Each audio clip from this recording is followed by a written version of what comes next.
Happy Sunday all, I trust you've had a lovely weekend thus far.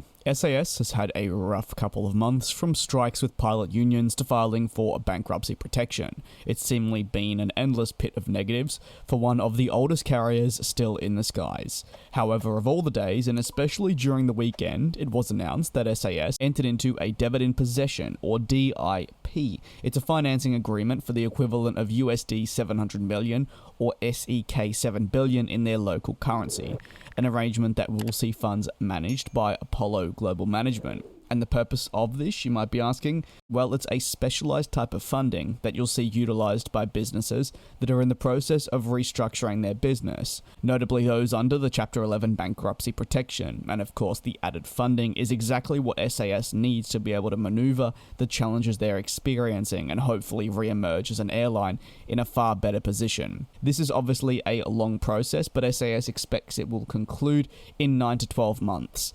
They'll see themselves emerge as a much changed airline once they come out of the bankruptcy protection, with talk of their fleet already being streamlined a tad and generally cut to boost operational efficiency.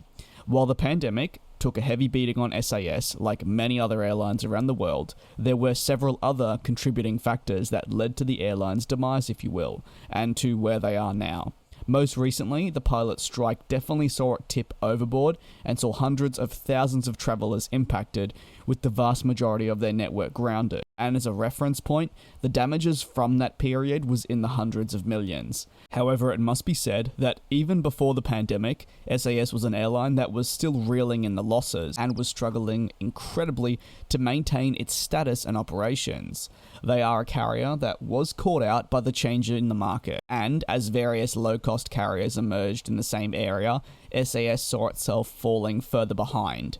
So this restructuring process and additional funding allows them to set a course for change and hopefully emerge as a better airline.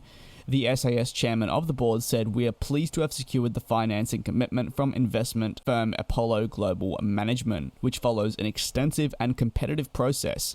With this financing, we will have a strong financial position to continue supporting our ongoing operations throughout our voluntary restructuring process in the US. Apollo Global Management has a long track record of helping build stronger, more competitive businesses and extensive experience in the aviation sector. With their substantial financing commitment, we can now focus entirely on accelerating the implementation of our SAS Forward plan and continuing their legacy." Of course, SAS Forward was the restructuring plan that had been put in place even before they voluntarily moved towards bankruptcy protection. However, many people had questioned the validity and, of course, the reliability over being able to implement such a plan, especially given the current climate, the lack of funding and so forth. But the latest investment, which is again valued at USD 700 million, should significantly help them, like I said, maneuver some of the difficulties they're experiencing and hopefully, as the chairman of the board said, accelerate SAS forward in a more positive manner. Thank you very much to Daniel, Jam, Jaden, Stefan, Al Walid, Eric, the FlashCubing, Will, Don, and Austin9 for being cabin crew members. I also very much appreciate you taking the time to watch this video. If you have any thoughts on the pretty big cash injection from the Apollo management firm, do let me know down below. And of course, what this means for SAS in the long term.